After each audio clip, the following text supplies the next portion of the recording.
DCB മീഡിയയുടെ പുതിയൊരു വീഡിയോയിലേക്ക് സ്വാഗതം. കേരളത്തിലെ ലക്ഷക്കണക്കിന് വരുന്ന വീട്ടമ്മമാർക്ക് ആശ്വാസമേകുന്ന 2026 ഫെബ്രുവരി മുതൽ ആരംഭിച്ച സ്ത്രീ സുരക്ഷാ പെൻഷൻ പദ്ധതിയുടെ ധനസഹായ വിതരണം ഏപ്രിൽ മാസത്തെയും ആരംഭിക്കുകയാണ് എന്ന സന്തോഷ വാർത്തയാണിപ്പോൾ എത്തുന്നത്. പദ്ധതിയുടെ ആദ്യ 2 ഗഡുക്കളുടെ വിതരണം വിജയകരമായി പൂർത്തിയാക്കിയ സാഹചര്യത്തിൽ ഗുണഭോക്താക്കൾ ഏപ്രിൽ മാസത്തെ തുക ലഭിക്കുന്ന പ്രതീക്ഷയിലാണ്. ഏപ്രിൽ മാസത്തെ ധനസഹായം വ്യാഴാഴ്ച പൊതുതിരഞ്ഞെടുപ്പിന് മുൻപായി തന്നെ ഗുണഭോക്താക്കളുടെ ബാങ്ക് അക്കൗണ്ടുകളിലേക്ക് എത്തിത്തുടങ്ങുമെന്നാണ് ഏറ്റവും പുതിയ റിപ്പോർട്ടുകൾ സൂചിപ്പിക്കുന്നത്. അർഹരായ ഓരോ വീട്ടമ്മയ്ക്കും പ്രതിമാസം 1000 രൂപ വീതമാണ് ഈ പദ്ധതിയിലൂടെ ലഭിക്കുന്നത്. ഏകദേശം 35 ലക്ഷത്തോളം വരുന്ന സ്ത്രീകളെ ലക്ഷ്യം വെച്ചാണ് സർക്കാർ ഈ ജനപ്രിയ പദ്ധതിക്ക് തുടക്കം കുറിച്ചത്.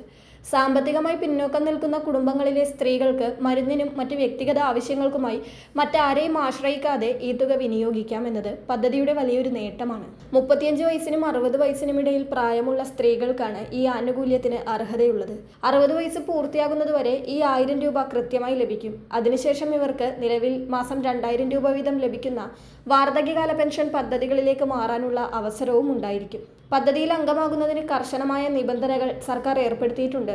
പ്രധാനമായും BPL അല്ലെങ്കിൽ AAY റേഷൻ കാർഡുള്ള കുടുംബങ്ങളിലെ സ്ത്രീകൾക്ക് മാത്രമേ ഇതിൽ അപേക്ഷിക്കാൻ സാധിക്കൂ. അതോടൊപ്പം അപേക്ഷകർ മറ്റ് യാതൊരുവിധ സാമൂഹ്യ സുരക്ഷാ പെൻഷനുകളോ, ഉദാഹരണത്തിന് വിധവാ പെൻഷൻ, കർഷക തൊഴിലാളി പെൻഷൻ തുടങ്ങിയ സർക്കാർ ആനുകൂല്യങ്ങളോ കൈപ്പറ്റാത്തവരായിരിക്കണം. വീട്ടിൽ മറ്റംഗങ്ങൾക്ക് ക്ഷേമ പെൻഷനോ മറ്റ് ആനുകൂല്യങ്ങളോ ലഭിക്കുന്നത് ഈ പദ്ധതിയിലേക്ക് അപേക്ഷിക്കുന്നതിന് തടസ്സമല്ല. പദ്ധതിക്കായി അപേക്ഷ സമർപ്പിച്ച ലക്ഷക്കണക്കിന് ആളുകളിൽ 18 ലക്ഷത്തോളം പേരുടെ വെരിഫിക്കേഷൻ നടപടികൾ ഇപ്പോൾ പൂർത്തിയായതിനാൽ അക്കൗണ്ടുകളിലേക്ക് പെൻഷൻ തുക എത്തുന്നതാണ്.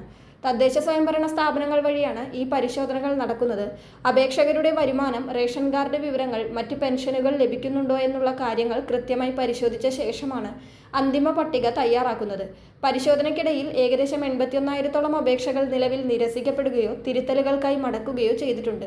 അപേക്ഷയിൽ നൽകിയിരിക്കുന്ന പേരും ആധാറിലെ പേരും തമ്മിലുള്ള വ്യത്യാസം, തെറ്റായ ബാങ്ക് അക്കൗണ്ട് വിവരങ്ങൾ നൽകുക, ആവശ്യമായ രേഖകളുടെ വ്യക്തതയില്ലാത്ത പകർപ്പുകൾ സമർപ്പിക്കുക എന്നിവയാണ് പ്രധാനമായും അപേക്ഷകൾ മുടങ്ങാൻ കാരണമാകുന്നത്.